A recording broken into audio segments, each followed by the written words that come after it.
What's going on, everybody? It's Ryan Searl from the Preferred Recruit, and today we're going to be talking about 3 mistakes you guys need to avoid while talking to college coaches. And before I even get into anything, make sure you like, comment, and subscribe, and tell me what you guys want to see next in terms of the recruitment process for track and field. Anyways, let's get right into it. So number 1, simply not contacting a single coach. You guys need to take responsibility for your own recruitment process, and you cannot be afraid to send emails. You cannot expect these coaches to just go and find you and start contacting you, because that's only going to happen to the top recruits in the country. And the direction that track and field is going right now in the NCAA, coaches aren't even taking as many high school athletes anymore. They're looking at the transfer portal. So this is giving you guys a disadvantage when it comes to the recruitment process. So what you guys need to do is start taking initiative and emailing these coaches. You need to show initiative, and you need to start contacting these coaches like your life depends on it, because it kind of does. Your future is in their hands, and if you're not even getting in front of them, then you don't really have a future. When it comes to not contacting a single coach, is waiting until the last minute to contact a coach. You cannot be sitting there waiting until the last meet of your senior year to hit up a coach. By that time, most scholarship money at most schools is already been given out, and now that the roster limit is 48 for the men's and women's, the rosters will pretty much be filled by then.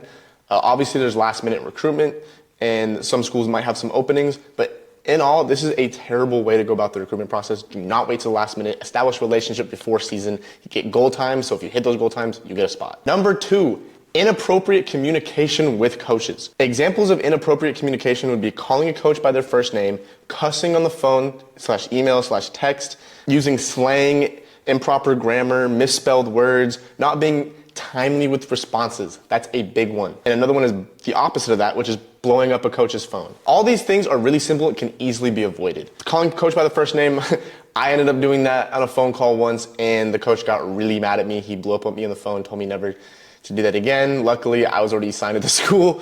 It didn't end up kind of killing my chances with that school, so learned my mistake with that one. Proper communication over text, punctuate, be proper. He's not your homie. Don't text him like he's your friend. Don't put K. Don't put all those abbreviations. Text him like it is an email almost. A lot of coaches will appreciate proper communication because they don't want to have to sit there and try to decipher what you're saying over text. A lot of these coaches are a lot older, and you got to talk to them like they're adults.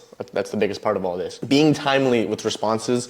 Just email back within a day. Text back within the day. Don't play this game. If you don't want to talk to the coach, just let him know. Don't ghost him. Don't make it really difficult for him. He's wasting his time, and who knows, maybe you want that relationship with that coach if you needed to transfer to another school. So just keep good relationships with these coaches, and obviously don't be spamming a coach's phone. That's just, nobody wants their phone spammed. If he doesn't respond within 3 to 5 days, you can simply send him another text saying, hey, blah, blah, blah.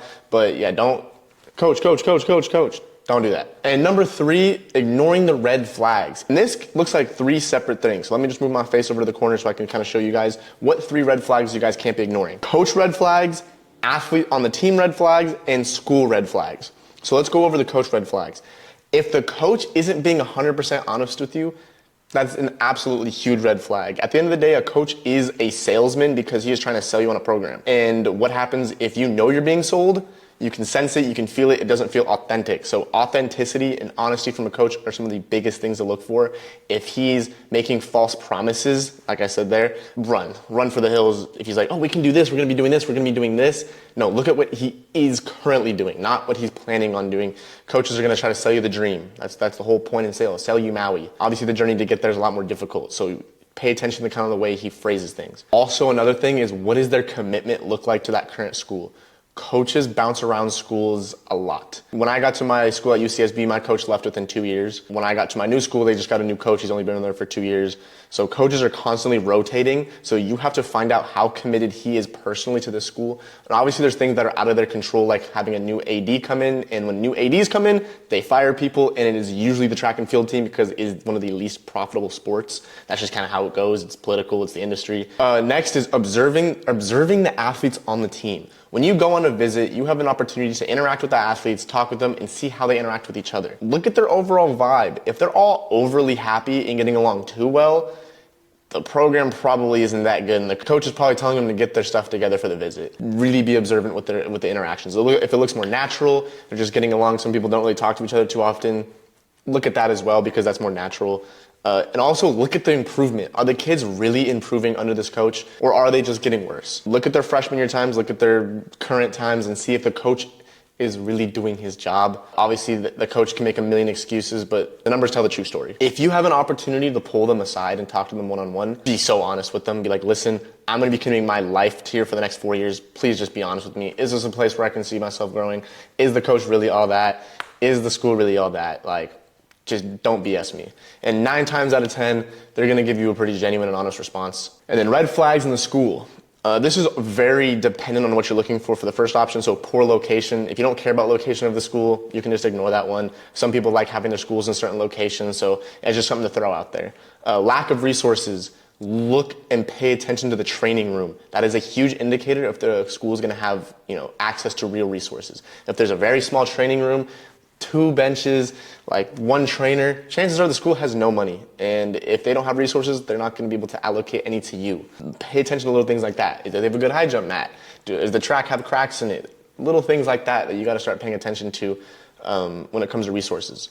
And then this is another one that just depends on what you like. Poor education. Obviously, you don't want to go to a bad school if you care about your education. So this is kind of up to you and your parents to decide if you want to sacrifice education for sports or sports for education. I can't really tell you what you want, but yeah, those are kind of all the things to avoid looking for when it comes to a track and field program. So if you guys have any comments, concerns, or you want to know more about the recruitment process, make sure you comment down below and I'll make sure to answer every single one of those. But anyways, it's been Ryan from the Preferred Recruit.